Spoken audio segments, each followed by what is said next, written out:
സംസ്ഥാന ബജറ്റിൽ പ്രഖ്യാപിച്ച മിനറൽ കോറിഡോർ പദ്ധതിയെക്കുറിച്ചോർത്ത് ആശങ്കയിലാണ് തോട്ടപ്പള്ളിയിലെ മനുഷ്യർ.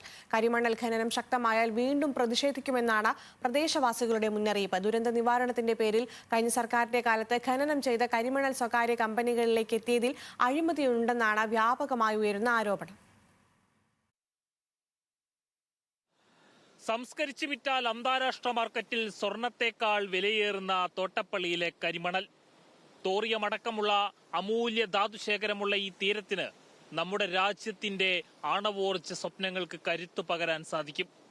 ഈ തീരം ലക്ഷ്യമിട്ട് അപ്പോഴും വട്ടമിട്ട് പറക്കുന്ന അഴിമതിയുടെ സ്വകാര്യ താൽപര്യത്തിന്റെ ചില കഴുകൻ കണ്ണുകളുണ്ട്. അവരെ കണ്ടില്ലെന്ന് നടിച്ചുകൂടാ.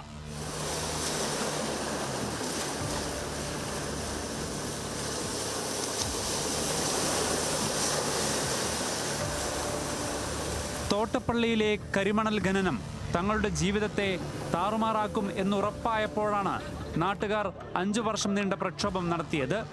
ആലപ്പുഴ തീരത്ത് കരിമണൽ ഖനനം നടത്തില്ല എന്ന തെരഞ്ഞെടുപ്പിന് മുൻപുള്ള വി.ഡി. സതീഷിന്റെ പ്രഖ്യാപനത്തെ വലിയ പ്രതീക്ഷയോടെയാണ് നാട്ടുകാർ കണ്ടത്. എന്നാൽ അധികാരത്തിലെത്തിയിട്ടും ഖനനം ഉണ്ടാകില്ല എന്ന കൃത്യമായ നിലപാട് പ്രഖ്യാപിക്കാത്തതിൽ തോട്ടപ്പള്ളിയിലെ കരിമണൽ ഖനന വിരുദ്ധ സമിതിക്ക് പ്രതിഷേധമുണ്ട്. കേന്ദ്ര സംസ്ഥാന ബജറ്റുകളിൽ പരാമർശിക്കുന്ന ധാതുമണൽ മിനറൽ കോറിഡോർ പദ്ധതി ഇവിടുത്തെ മനുഷ്യരുടെ നെഞ്ചിൽ തീ കോരിയിടുന്നു. പദ്ധതിയുമായി മുന്നോട്ട് പോകാനാണ് സർക്കാർ നീക്കമെങ്കിൽ തീരദേശവാസികൾക്ക് മുന്നിൽ പ്രക്ഷോഭം അല്ലാതെ മറ്റൊരു വഴിയില്ല.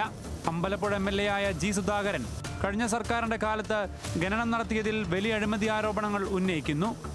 തോട്ടപ്പള്ളിയിൽ തന്നെ കരിമണൽ സംസ്കരിക്കുവാനും തീരം നശിപ്പിക്കാത്ത വിധം വികസനം നടത്താനുള്ള ബദൽ മാർഗമാണ് ജി സുധാകരൻ മുന്നോട്ട് വെക്കുന്നത്.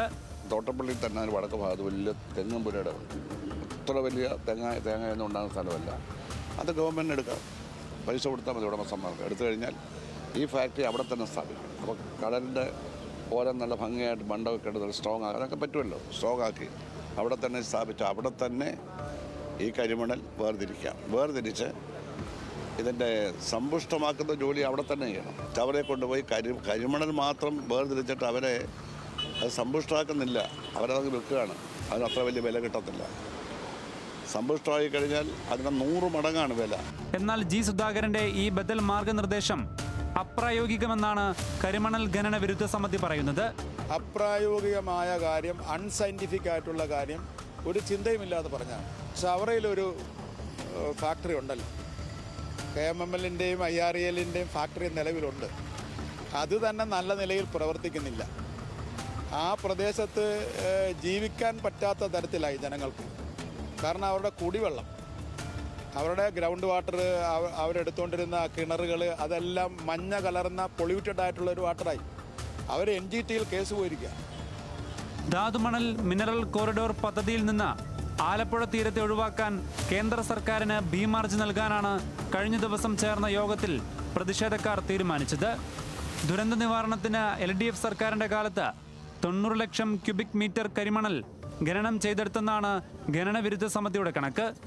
IRE, KMML എന്നീ പൊതുമേഖലാ സ്ഥാപനങ്ങളിലേക്ക് ഇത്രയും മണൽ ചെന്നിട്ടില്ലെന്നും സ്വകാര്യ കമ്പനികളിലേക്ക് മണൽ കടത്തിയെന്നുമാണ് ആരോപണം.